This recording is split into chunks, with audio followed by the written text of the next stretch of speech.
Picture this. December 25th, 1914. The trenches of World War I. British and German soldiers, enemies by law, emerge from their muddy fortresses.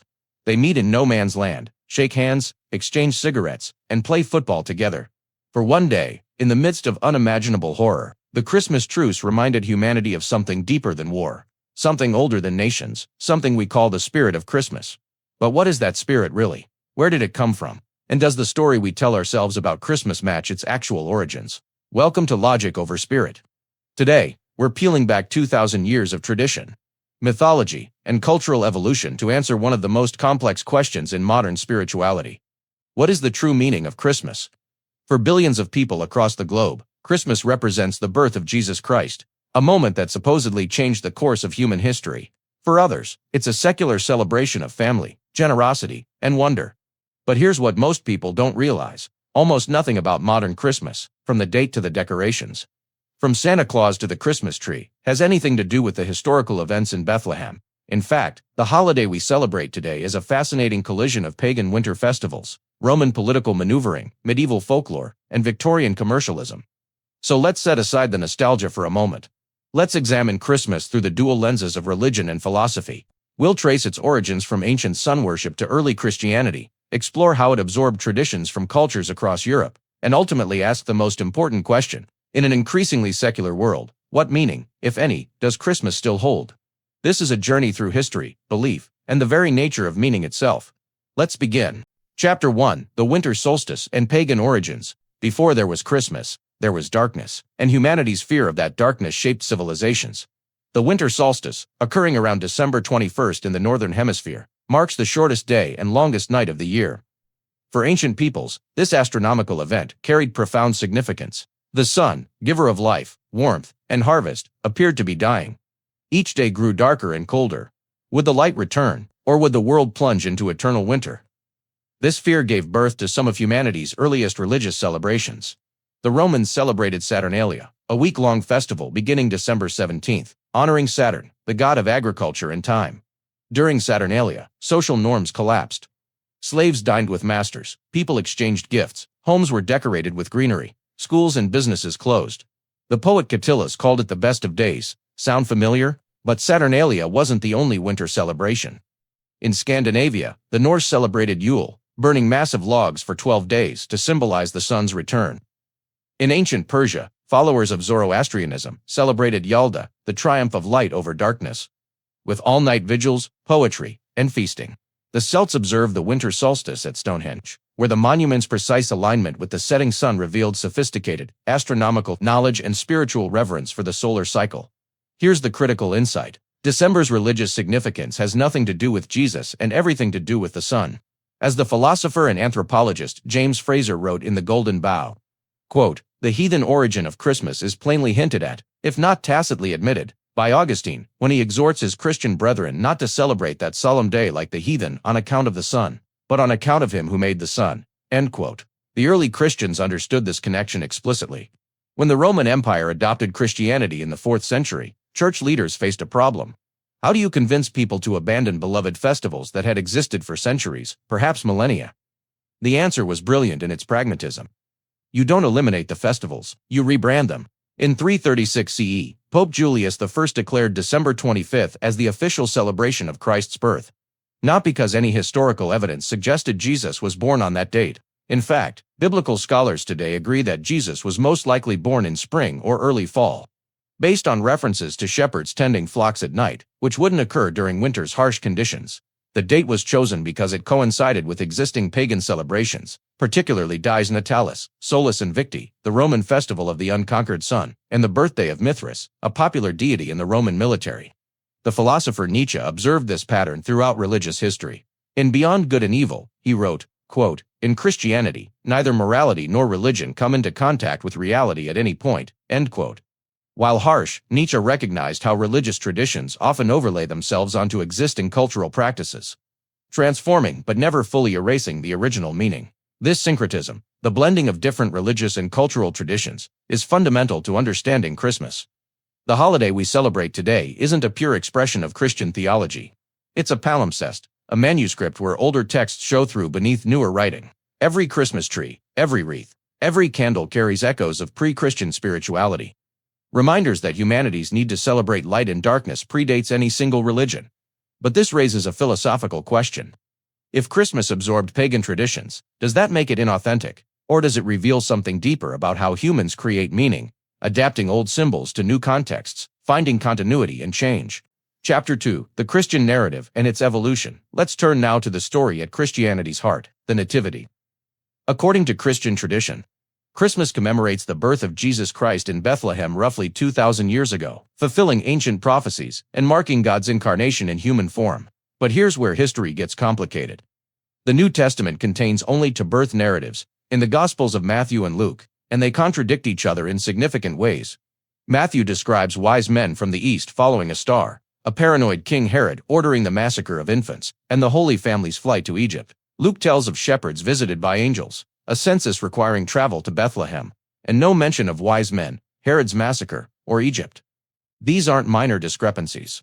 They represent fundamentally different theological purposes. Matthew, writing for a Jewish audience, emphasizes Jesus as the fulfillment of Hebrew prophecy, connecting him to King David and Moses. Luke, addressing Gentiles, stresses Jesus' universal significance and God's favor toward the humble and marginalized. Neither gospel mentions December 25th, neither provides a birth year precise enough for historians to verify. Mark and John, the other two gospels, ignore Jesus' birth entirely, beginning their accounts with his adult baptism. The biblical scholar Bart Ehrman notes in his book Jesus, Interrupted, the accounts are not only different, they are discrepant at precisely those points where they can be compared in detail. This isn't necessarily evidence against Christianity's core claims, but it does complicate the idea of Christmas as a straightforward historical commemoration. So how did Christmas evolve within Christianity itself? Initially, not well. Early Christians actually avoided celebrating Jesus' birth.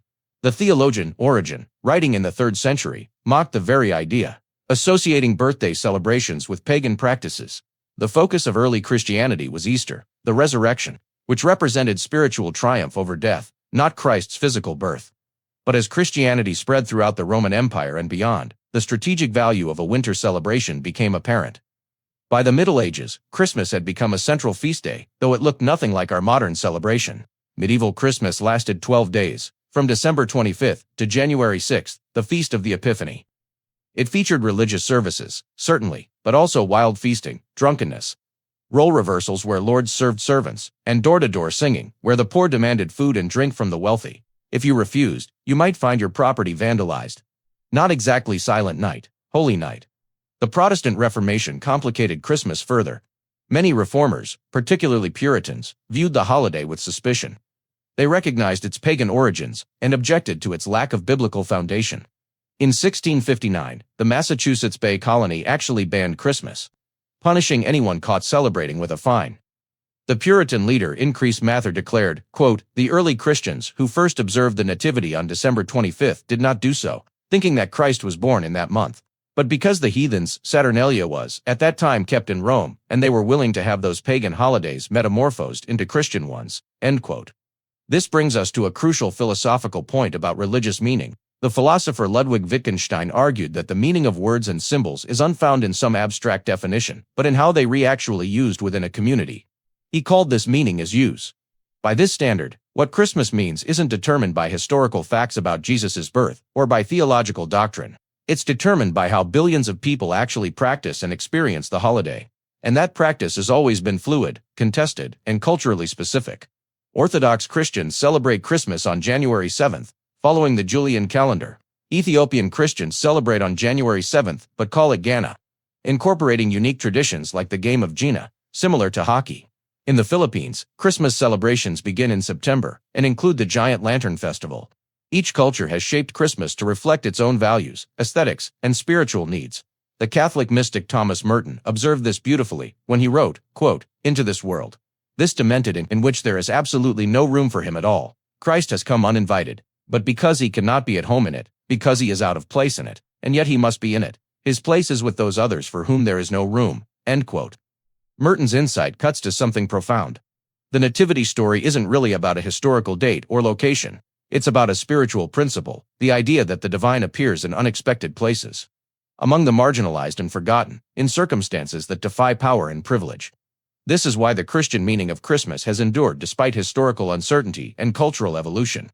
It's not because December 25th is historically accurate.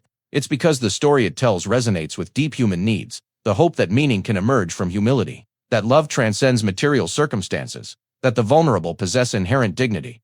But let's be honest, for many modern people, this religious dimension has faded. The fastest growing religious demographic in Western countries is none, people who claim no religious affiliation. So what happens to Christmas when the Christian narrative loses its authority? Does the holiday become hollow? Or does it reveal other sources of meaning that were there all along? Chapter 3, Santa, Commerce, and the Secular Transformation. If you ask most children in Western countries what Christmas means, they won't mention Jesus, they'll talk about Santa Claus, and that tells us everything about how Christmas has been transformed over the past 2 centuries. Santa Claus is perhaps the most successful mythological figure ever created, more recognizable globally than any religious icon. But his origin story reveals how commerce, folklore, and cultural identity intertwine to create new forms of meaning. The historical basis for Santa is Saint Nicholas of Myra, a 4th century Christian bishop in what's now Turkey. Nicholas was renowned for his generosity, particularly his secret gift-giving to the poor. One famous legend tells of him throwing bags of gold through a window to save 3 sisters from prostitution by providing their dowries. After his death, Nicholas became one of the most popular saints in Europe, associated with children, sailors, and generosity. Dutch immigrants brought Sinterklaas traditions to New Amsterdam, later New York, in the 17th century. But the Santa we know today was largely invented in 19th century America. A deliberate cultural construction designed to reshape Christmas itself. Washington Irving's 1809 book, A History of New York, depicted a jolly St. Nicholas flying over rooftops in a wagon, delivering presents down chimneys. In 1822, Clement Clark Moore wrote A Visit from St. Nicholas, better known as Twas, the Night Before Christmas, which established Santa's physical appearance, his reindeer, and his workshop at the North Pole. The illustrator, Thomas Nast, spent decades drawing Santa for Harper's Weekly, adding details like the naughty and nice list, elves, and his toy workshop. But the real transformation came through commerce. By the late 1800s, department stores began using Santa Claus to drive Christmas shopping. Macy's inaugural Christmas parade, in 1924, originally called the Macy's Christmas Parade, featured Santa arriving at the store, signaling the start of the shopping season. In 1931, Coca-Cola commissioned artist Haddon Sundblom to create Santa advertisements, cementing the image of a red-suited, white-bearded, rosy-cheeked figure in global consciousness. Here's what's remarkable. Within a century, a commercial invention eclipsed centuries of religious tradition. Santa Claus became Christmas's primary symbol, not Jesus. Why? Because Santa offered something Christianity couldn't: uncomplicated joy, material abundance, and universal accessibility without religious commitment. The philosopher Zygmunt Bauman analyzed this phenomenon through his concept of liquid modernity, the idea that contemporary life is characterized by constant change, uncertainty, and the erosion of traditional structures. In Consuming Life, Bauman writes, in a consumer society, becoming a commodity is the stuff of dreams and hard effort. Christmas, in this framework, transformed from a religious observance into a consumer event, with Santa as capitalism's perfect spokesman, promising happiness through acquisition. But before we dismiss this as pure cynicism, we need to recognize something important. The secular, commercialized Christmas meets genuine human needs. For children, Santa represents wonder, imagination, and the thrill of believing in magic. For adults, gift-giving creates social bonds, expresses love, and provides a structured opportunity for generosity. The Christmas shopping season supports millions of jobs and serves as an economic stimulus in many countries. The question isn't whether commercial Christmas is authentic or inauthentic. That's a false dichotomy. The question is, what kind of meaning does it generate? Charles Dickens explored this beautifully in A Christmas Carol, published in 1843, which arguably did more to shape modern Christmas than any religious text. Dickens wasn't interested in theology. His Christmas is entirely secular, focused on social responsibility, family connection, and redemption through generosity. Scrooge's transformation isn't spiritual in a religious sense, it's moral and social. He learns to value human connection over wealth accumulation. Dickens wrote, "I will honor Christmas in my heart, and try to keep it all the year. I will live in the past, the present, and the future. The spirits of all three shall strive within me." This is Christmas as an ethical awakening. A call to compassion that requires no belief in the supernatural, only recognition of our shared humanity. This secular meaning has proven remarkably durable. Even in increasingly non-religious societies, Christmas persists because it fulfills functions beyond worship. It marks time, creating annual rhythms that structure human experience. It gathers communities and families, strengthening social bonds. It encourages generosity and gratitude, virtues that transcend any particular belief system. The philosopher Ailing de Botton, an atheist who appreciates religious practices, suggests in Religion for Atheists that we can learn from religion's ability to create meaning through ritual, without accepting its metaphysical claims.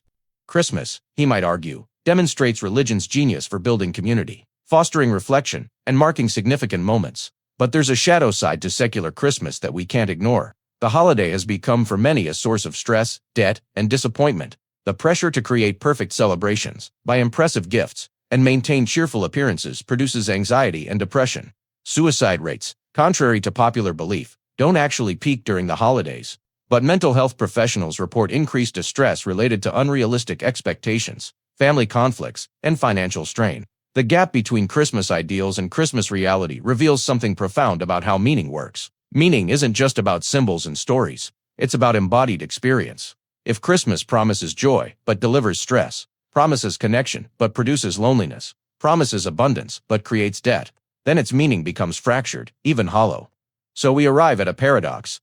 Christmas means everything and nothing. It's the most celebrated holiday in human history, transcending its Christian origins to become a global phenomenon. Yet for many, it feels increasingly empty, a performance of joy rather than its genuine expression. This brings us to the deeper philosophical question. Can we create meaningful celebrations intentionally? Or does meaning require something we've lost, a genuine belief in something transcendent? Chapter 4, Philosophical Perspectives on Meaning. Let's step back from Christmas specifically and ask a more fundamental question. What makes anything meaningful? And how do we create or discover meaning in a world that may be indifferent to our existence? These questions have occupied philosophers for millennia, but they became particularly urgent in the modern era, as traditional religious frameworks lost their authority. If God doesn't exist, or if we can't know whether God exists, where does meaning come from? The existentialist philosophers grappled with this directly. Jean-Paul Sartre argued that existence precedes essence, meaning humans aren't born with predetermined purposes or meanings. We exist first, then we create meaning through our choices and actions. In his view, this is simultaneously terrifying and liberating. We're condemned to be free, responsible for creating meaning in an absurd universe. Sartre wrote, "In existentialism is a humanism. Man is nothing else but what he makes of himself." Applied to Christmas, this suggests the holiday's meaning isn't something we discover in history or theology. It's something we create through how we choose to celebrate and what values we embody. Albert Camus approached the question differently through his concept of the absurd. Camus recognized the fundamental disconnect between humanity's need for meaning and the universe's indifference. We want existence to make sense, but the cosmos offers no inherent purpose. His response: we must imagine Sisyphus happy. We must embrace the absurdity, create meaning despite its ultimate groundlessness, and live fully within that paradox. For Camus, celebrations like Christmas might be seen as acts of rebellion against absurdity. We gather, we give gifts, we tell stories, not because the universe demands it, but precisely because it doesn't. We create islands of meaning in a sea of meaninglessness. Viktor Frankl, a psychiatrist who survived Auschwitz, developed logotherapy based on the principle that the primary human drive is the search for meaning. In Man's Search for Meaning, Frankl wrote, "Those who have a why to live can bear with almost any how." He argued that meaning comes from three sources: creating work or doing deeds, experiencing something or encountering someone, and the attitude we take toward unavoidable suffering. Christmas, viewed through Frankl's lens, provides opportunities for all three sources of meaning. We create experiences for others. We encounter loved ones and strangers in acts of generosity. We adopt attitudes of gratitude, wonder, or reflection. The holiday's meaning isn't inherent in the date or traditions. It emerges from how we engage with them. But there's another philosophical tradition worth considering: pragmatism. William James argued that the truth of a belief is determined by its practical consequences, its usefulness in living a good life. He wasn't suggesting we believe convenient lies, but rather that ideas should be judged by the effects they produce. James wrote, in Pragmatism, "The truth of an idea is not a stagnant property inherent in it. Truth happens to an idea. It becomes true, is made true by events." By this standard, Christmas's meaning isn't found in historical accuracy or theological purity. It's found in whether the holiday helps people live better lives. Does it foster connection, encourage generosity, create joy? If so, it's meaningful, regardless of its origins. This pragmatic approach helps explain Christmas's extraordinary durability and adaptability. The holiday survives because it works. It fulfills functions that humans need, creating community, marking time's passage, encouraging generosity, and providing occasions for celebration. These functions remain valuable whether we believe in the nativity, the return of the sun, or simply the importance of gathering with loved ones. But the philosopher Martha Nussbaum offers a different perspective through her work on human flourishing. Drawing on Aristotle, Nussbaum argues that certain capabilities are essential for human dignity and fulfillment: life, bodily health, practical reason, affiliation with others, play, and more. Celebrations like Christmas matter, not because they point to transcendent truths, but because they cultivate these capabilities. Gift-giving exercises practical reason and strengthens affiliation. Holiday meals sustain bodily health and create communal bonds. Christmas stories and songs engage imagination and play. Decorating homes expresses creativity and makes spaces feel meaningful. The holiday, in this view, serves human flourishing, regardless of its metaphysical claims. This brings us to a crucial insight. The question, what is the true meaning of Christmas, may be fundamentally misguided. It assumes there's one authentic meaning buried beneath historical accident and cultural evolution, waiting to be discovered. But meaning doesn't work that way. Meaning is plural, contextual, and constantly created through practice. The philosopher Charles Taylor explores this. In his concept of the social imaginary, the way people imagine their social existence, how they fit together with others, what happens between them, the expectations they carry, and the deeper normative notions underlying these expectations. Christmas exists in our social imagination as a space where certain values and practices make sense. Generosity, family gathering, peace, wonder, light and darkness. Different people access different layers of this meaning. For a devout Christian, Christmas celebrates the incarnation and God's love for humanity. For a secular humanist, it's an opportunity to practice compassion and strengthen community. For a child, it's magic and presence. For an immigrant, it might be a way of belonging to a new culture. For someone grieving, it might amplify loss or provide comfort through tradition. All these meanings coexist. None is more true than the others. They're all real experiences of what Christmas means to specific people in specific contexts. The mistake we make is expecting holidays, or anything really, to carry one essential, unchanging meaning. That's not how human meaning-making works. We're constantly creating and recreating significance through our practices, stories, and relationships. Christmas has endured precisely because it's flexible enough to carry many meanings, to adapt to changing cultures and beliefs while maintaining enough continuity to feel traditional. But this raises one final question. In a world of plural meanings, where truth is contextual and purpose is self-created, how do we distinguish meaningful celebrations from empty ones? How do we know if we're genuinely connecting with something valuable or just going through the motions? Chapter 5, Reclaiming Authentic Meaning.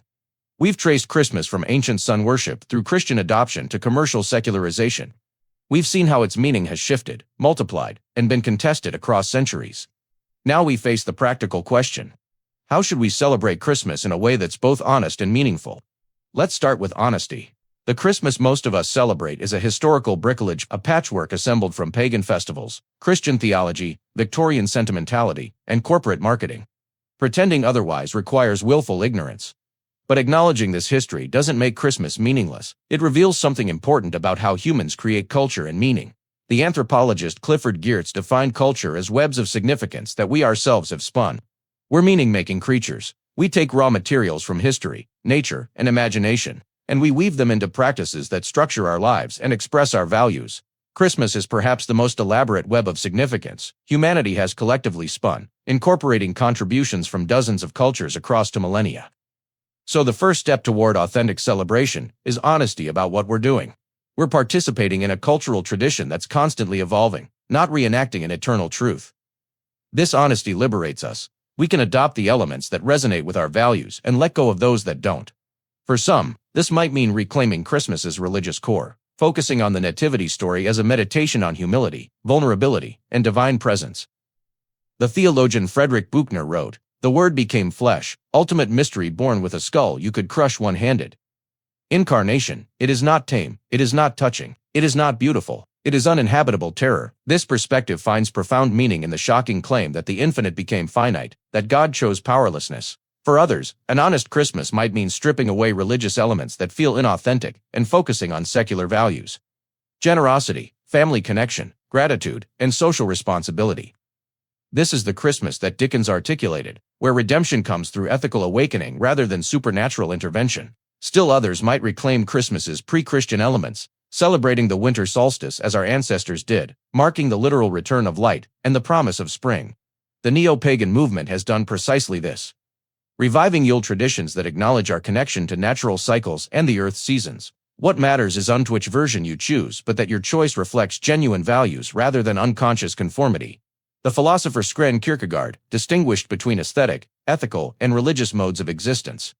The aesthetic person drifts through life, seeking pleasure and avoiding boredom. The ethical person commits to values and relationships, accepting responsibility for their choices.